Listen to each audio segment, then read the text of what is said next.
오늘 삼국지 마스터 X 제24화 여포의 최후입니다. 198년 7월에서 8월 사이에 유비와 하우던의 원군이 모두 여포, 사실은 여포의 부하 장수였던 고순에게 패하면서 유비는 서주를 다시 상실합니다. 유비의 가족들은 두 번째로 여포에게 포로가 됩니다. 하여간 가만히 보면 삼국지에서 제일 불쌍한 사람은 유비 가족들 같아. 하우던이 패배하자 바로 조조가 직접 출동합니다. 조조가 장수에게 쳐들어갔다가 패하고 돌아온 게 5월, 그러니까 4개월 전이에요. 조조는 내가 정말 이런 일까지 내가 직접 나서야 되냐 뭐 이렇게 말하면서 출동했을까, 그렇게 말했을지도 모르겠는데, 이게 사실 그렇게 말할 상황이 아닌 게, 여포나 장수나 모두 그 병주, 양주, 스텝 지역의 기병 부대를 거느린 강적입니다. 물론 전투 장군으로서의 명망은 여포가 장수보다 더 위에요. 그리고 지금 원소가 남하하려고 하고 있고, 조조는 장수도 못 이기고 얼마 전에 패전에서 간신히 살아 돌아왔습니다. 이 마당에 더 무시무시한 여포를 친다. 게다가 장수가 유포하고 연합하는 바람에 남쪽에서 치고 올라올 수도 있는 상황입니다. 보통 사람은 이 상황에서 지금 여포한테 못 가요. 그런데 패전한 지 얼마 되지도 않고 하우던마저 깨지고 돌아왔는데 여포를 치러 갑니다. 이거는 정말 전쟁사 뒤져봐도요, 이런 사람 진짜 드뭅니다. 없다고까지는 못하겠는데 드물어요. 조조의 이런 결단력, 승부사적 기질, 용기는 진짜 높게 평가해 줘야 돼요. 조조를 가능하는데 조조를 조조로 만든 능력은 간사함이 아니고 진짜 이런 승부사적 용기와 판단력입니다. 물론 조조가 이렇게 나가는 데는 유비 하우던하고 싸우느라고 여포의 전투력이 소진됐을 거라는 계산도 있었겠죠. 어쩌면 처음부터 유비와 하우던을 소모용으로 사용했을 가능성도 있습니다. 바로 자기가 출동 안 하고 하우던을 보낸 것도 그렇고, 하우던이 패하고 돌아오는 것도 뭐 고순이 꽤 세서 그랬을 수도 있지만 좀 병력을 조금 보냈을 수도 있죠. 핑계는 좋잖아. 우리도 얼마 전에 깨지고 와서 나도 아직 몸이 회복 안 됐다. 뭐 중요한 거는 어쨌든 그렇게 해서 여포군을 소진시킬 수 있었다는 거겠죠. 근데 이게 그냥 추측이 아닌 게, 막상 조조가 출동하니까 여포는 공세로 나오지 못하고 방어전을 핍니다. 그거는 조조가 무섭다기보다는 조조가 직접 출동하면서 병력 규모가 달랐다는 건데, 이런 의미에서 유비와 하우돈의 전투는 소모전이었을 가능성이 높다고 봐요. 여포는 합의를 거점으로 남쪽에 있었던 것 같습니다. 북쪽은 아예 전황이 없어요. 어차피 서주의 북쪽에는 장패, 창희 한 대여섯 명의 독립 세력들이 있었고, 이들이 거의 북쪽에 많이 분포했던 것 같습니다. 유비는 처음에 이들의 지지를 얻었던 것 같아요. 지난 편에 말씀드렸지만. 그렇지만 막상 이제 고순이 쳐들어오거나 하면 이런 애들은 또 금방 어이쿠 야구 빠져나갈 수도 있잖아요. 그래서 유비가 고순한테 패했을 수도 있죠. 또 그 전에 여포가 유비를 먼저 쳤는데 그때도 이제 도망갔을 수도 있죠. 그러다가 조조가 치고 들어오니까 또 얘들이 이제는 여포를 끊고 그냥 구경하고 있었을 가능성도 높습니다. 왜냐면 조조가 북쪽은 싹 내버려 두고 그냥 팽성 하비로 직진하거든요. 먼저 팽성을 함락합니다. 그리고 하비를 포위하게 됩니다. 하비에서 고립된 여포는 조조가 하비에 도달하기 전에 기병을 이끌고 공세로 나옵니다. 아마도 이건 진궁의 계책이었다고 생각이 됩니다. 문제는 여기서 조조는 여포의 역습을 예상했을 거라는 거죠. 이 전투는 자세한 기록은 없는데 조조가 쉽게 이긴 것처럼 나와요. 근데 과거에는 조조가 여포를 쉽게 못 이겼거든. 병력 차이였을까? 전술 차이였을까? 사실 조조 입장에서 보면 여포하고 이미 여러 번 싸워봐서 스타일을 잘 알아요. 게다가 지금 여포는 뭔가 병력도 딸리고 그동안 소모도 많이 되고, 서주 북쪽은 빼앗기고 팽성 합의, 팽성도 빼앗겨서 합의 마지막 성에 몰려 있습니다. 이렇게 되니까 경우의 수가 더 제한이 됩니다. 조조와 여포가 처음 만났던 복양 전투에서는 여포가 정말 조조의 청주병을 박살내고 뭐 밤에 야습하고 뭐 정말 가지고 놉니다. 앞에도 치고 뒤에서 치고. 이때는 이 여포의 기병 전술이라든가 이런 능력이나 이런 걸 몰랐던 것 같아요. 그래서 그냥 조조가 거의 포위돼도 죽을 뻔 할 정도로 깨지는데, 문제는 다 안다 이거지. 그래서 조조가 그러겠지. 제가 사납기는 하지만 수가 뻔해. 안 통하는 거죠. 거기다가 다시 한번 말씀드리지만 궁지에 몰릴수록 경우의 수는 제한이 되죠. 결국 여포는 나를 따르라 하고 돌격했는데 전투에서 패하고 합의성안으로 도주합니다. 그리고 여기는 이제 또 하나 비사가 있는데 여포 부대도 여러 세력들의 연합 세력입니다. 그러다 보니까 자꾸 궁지에 몰리면 얘들은 자꾸 떨어져 나간다고. 그리고 그 전에 여러 사람 또 해치웠잖아요. 그러다 보니까 여포의 부하들 중에서도 이제 분열이 심했던 것 같아요. 여포전에 보면 여포가 이제 몇 명만 신뢰해가지고 다른 부하들이 이제 거리가 생기고 전투할 때도 협력을 안 했다, 이런 이야기가 있습니다. 그러니까 여포는 여포대로 갈등이 생기고 궁지에 몰리니까 또 못 믿겠는 거지. 원래 이게 유목부족들이 맨날 뭐 안다, 양부 이런 거 하지만 그거 다 허구고, 얼마나 못 믿겠으면 서로 의형제 맺고 뭐 양아버지 아버지 하겠어. 근데 양아버지도 다 배신하잖아. 징기스칸도 그랬지, 여포도 그랬지. 그러니까 지들도 못 믿어요. 그러니까 이게 남 털어먹고 먹을 거 많을 땐 괜찮은데 조금만 궁지에 몰리면 못 믿게 되죠.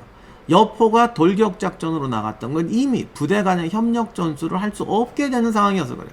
가뜩이나 그런 능력도 약한데 서로 못 믿으니까 여포가 자기가 믿을 수 있는 직할 부대만 맞고 돌격하는 거고, 조조는 그런 거 다 꿰고 있을 테니까 손쉽게 승리하는 거죠.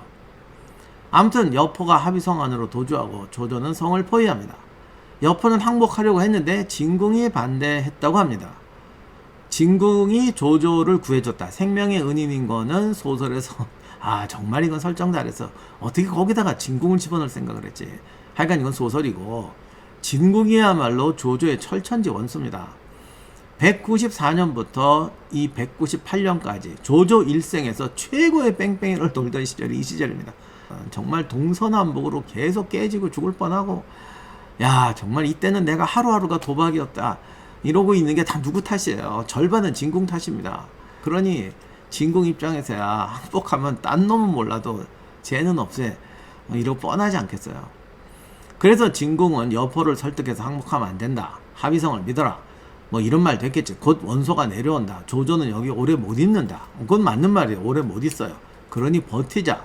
합의성은 아마 해자가 컸다기보다는 하천을 해자 삼아서 물하고 연결돼서 있는 굉장히 큰 튼튼한 요새였다고 보여지는데, 이렇게 되니까 석 달 넉 달 충분히 버틸 수 있다. 조조는 절대 여기서 반년 이상 버틸 수 없다, 이런 얘기를 했던 것 같습니다. 그래도 사람들이 불안해하니까 원술한테 구원을 청하자, 이런 아이디어를 냅니다.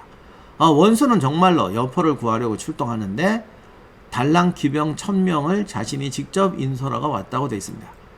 이것도 원술도 생색만 내려고 그런 건지, 얘도 지금 궁지에 몰리니까 믿을 애가 없어서 그런지, 사실 원술 부하들도 벌써 손책이 더 낫다고 손책한테 내빼려고 막 이러고 있던 상황이었잖아요. 원술도 자기 직할 부대밖에 데리고 올 수가 없었겠죠. 그리고 1000명 갖고 뭐 하겠어. 바로 깨지고 돌아갑니다. 원술도 이미 패망 직전이었어요. 즉 진궁의 책략은 별로 영양가가 없는 책략이었습니다. 소설에서는 이때 진규와 진등 부자가 맹활약을 합니다. 뭐 복잡한데 뭐 하여간 이렇게 쓰고 저렇게 쓰고 뭐 이렇게 하고 배신하게 만든 그래요.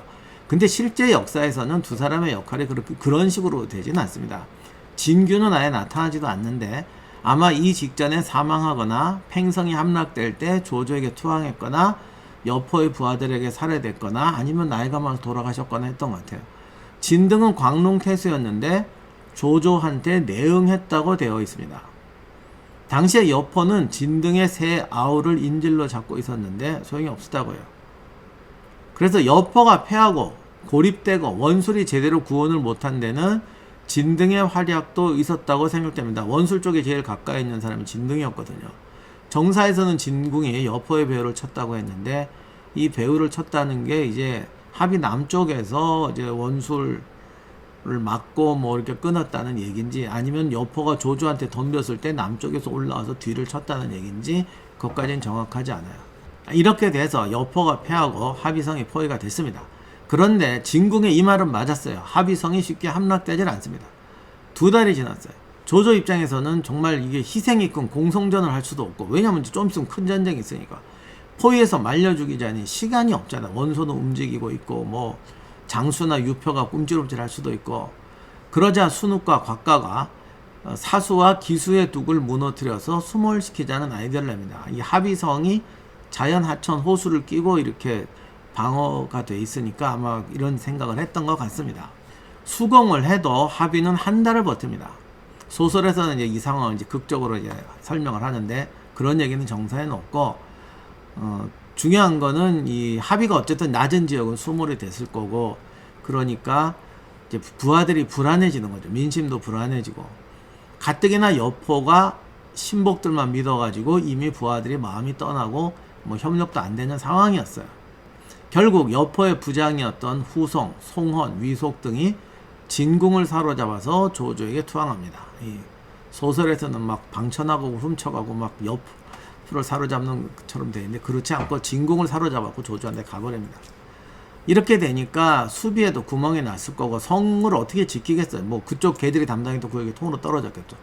조조군과 반군이 밀려들니까 여포는 직속 부하들만 데리고 백문루라는 곳에 올라가서 버팁니다. 아마 이게 뭐 성의 제일 높은데 뭐 아성 같은 데였겠죠.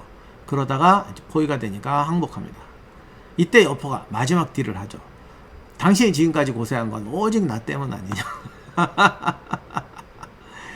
그러니까 당신이 보병을 거느리고 내가 기병을 거느리면 천하를 쉽게 평정할 수가 있습니다. 조조가 이 말에 넘어가는 기색이 보이니까 유비가 한마디를 거둡니다.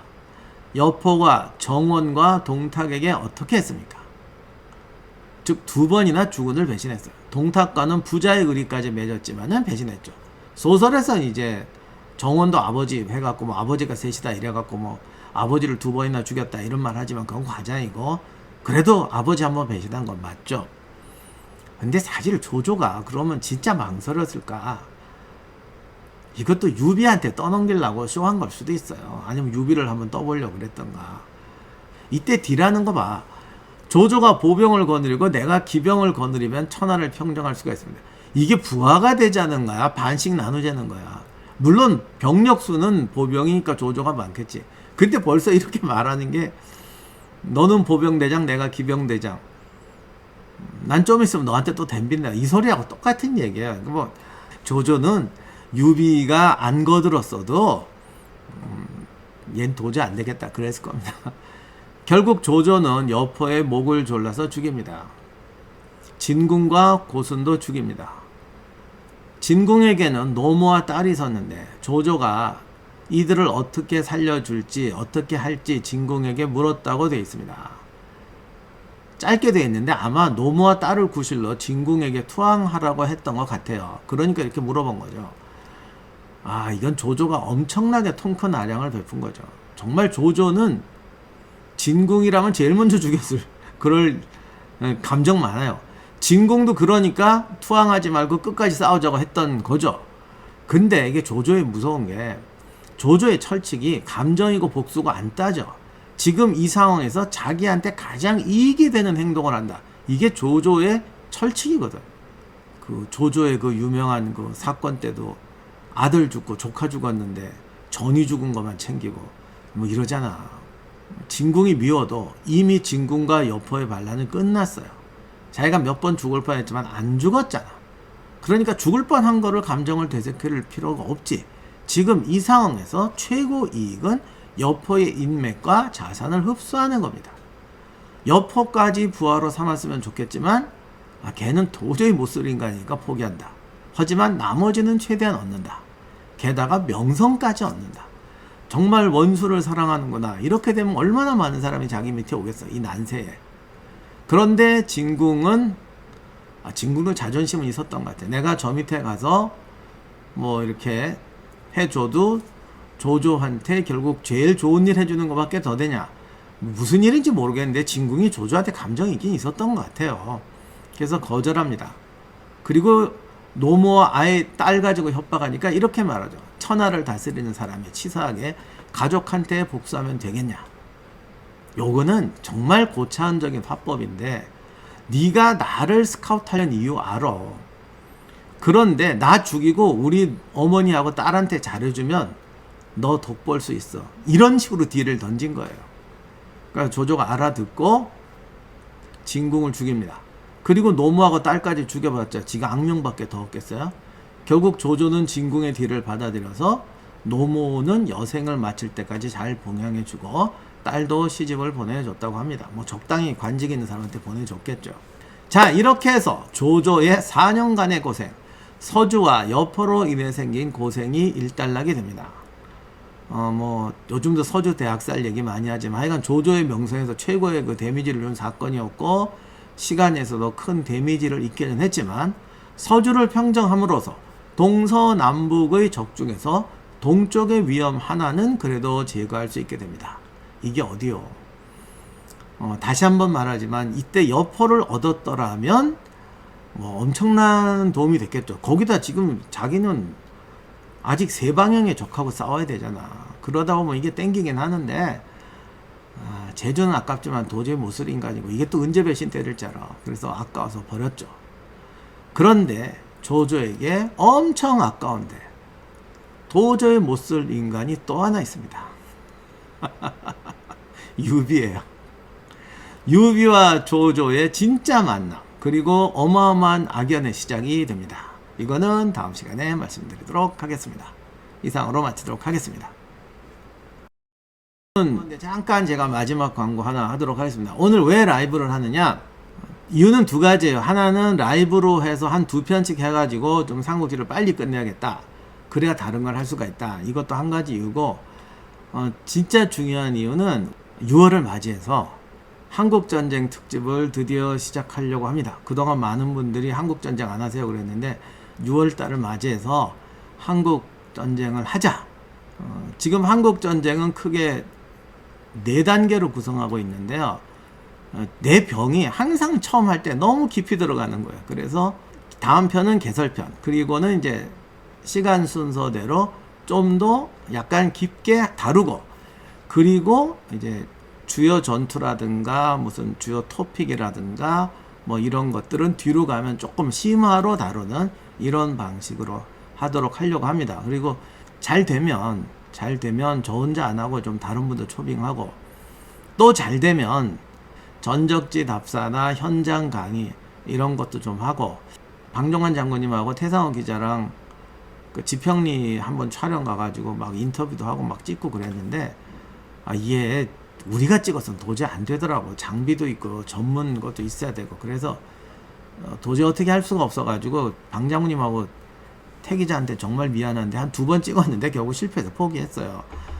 그래서 사실 비용도 좀 들고 그런 건 힘든데, 잘 되면 혹시 어디 협찬이라도 들어오거나 하면 좀 이제 현지 그런 로케라고 해야 되나, 이제 그런 것도 좀 해볼까 생각 중입니다. 이 세상에 공짜로 되는 일은 없으니까 조회수도 잘 나오고 어디까지 나오느냐의 문제인데 안 나오면 쉽지는 않을 것 같아요.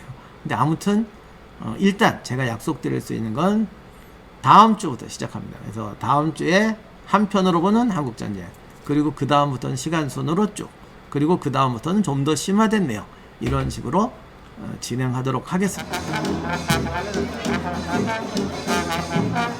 안녕하세요, 임용환입니다. 저희 연구원에서 매년 시행하는 임용환 박사와 함께하는 해외 답사, 24년 후반기의 답사지는 그리스입니다. 일정은 10월 24일부터 11월 3일까지입니다. 제가 안내 영상을 이전에 올렸지만 5월 20일까지는 멤버십 회원과 이전 해외 답사 참석자 분들을 대상으로 우선 신청을 받았습니다. 오늘부터 신청을 개방해서 새로 영상을 올렸습니다. 일정에 대한 자세한 소개를 원하시는 분은 이전에 올린 영상을 참조해 주시기 바랍니다. 이번 답사의 주요 방문지는 아테네, 코린토스, 스파르타, 미케네, 델포이, 메테오라, 그리고 팔라미티 성과 미스트라 같은 멋진 요새들, 테르모필라이, 플라타이아, 카이로네이아 등 전쟁사를 바꾼 중요한 전적지들을 방문합니다. 가는 곳마다 제가 동행하면서 설명을 합니다. 별도로 펠로폰네소스 전쟁, 그리스 페르시아 전쟁, 아테네 민주주의의 흥망 등 다양한 주제로 현장에서만 느낄 수 있는 특별한 특강이 준비되어 있습니다.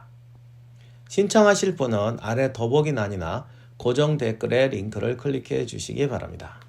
여러분의 많은 참여를 기다리겠습니다.